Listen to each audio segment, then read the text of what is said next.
ভাই ভিডিওটা একবার দেখেন।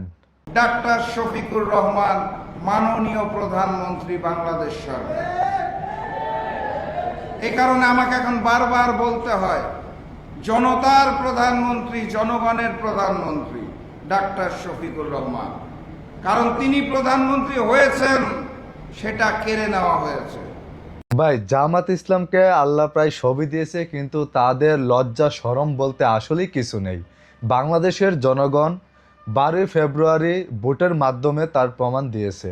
বাংলাদেশের জনগণ জামাত ইসলামকে বুঝিয়ে দিয়েছে যে বাংলাদেশের জনগণ 71-এর পক্ষে আছে, বাংলাদেশের জনগণ মহান স্বাধীনতার পক্ষে আছে। বাংলাদেশের জনগণ স্বাধীনতার পক্ষে ভোট দিয়ে বিএনপি সরকারকে অর্থাৎ তারেক রহমানকে প্রধানমন্ত্রী করেছে। কিন্তু জামাতের কিছু লোকেরা এটা সহ্য করতে এখনও পারতেছে না। তারা এখনও দাবি করে যে বাংলাদেশের প্রধানমন্ত্রী ডক্টর শফিকুর রহমান। শফিকুর রহমানকে যে বাংলাদেশের মানুষ সবাই লাল কার্ড দেখিয়ে দিয়েছে, এটা তাদের মিনিমাম যদি লজ্জা থাকতো তাহলে তারা এই কথা বলতে পারতো না যে শফিকুর রহমান বাংলাদেশের প্রধানমন্ত্রী। আবার রাশেদ প্রধান বলতেছে বাংলাদেশ সরকারের প্রধানমন্ত্রী ডক্টর শফিকুর রহমান।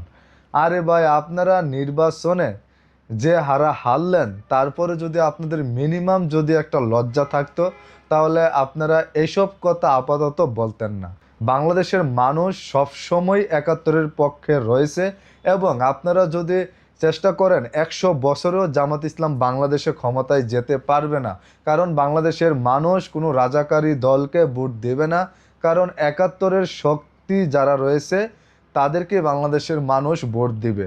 এটা বলা যদিও ঠিক না, তবুও বলতে চাই, আজ থেকে 10 বছর, 20 বছর, 30 বছর পরে আওয়ামী লীগ ক্ষমতায় আসবে, কিন্তু জামাত ইসলাম কোনোদিন বাংলাদেশে ক্ষমতায় আসতে পারবে না।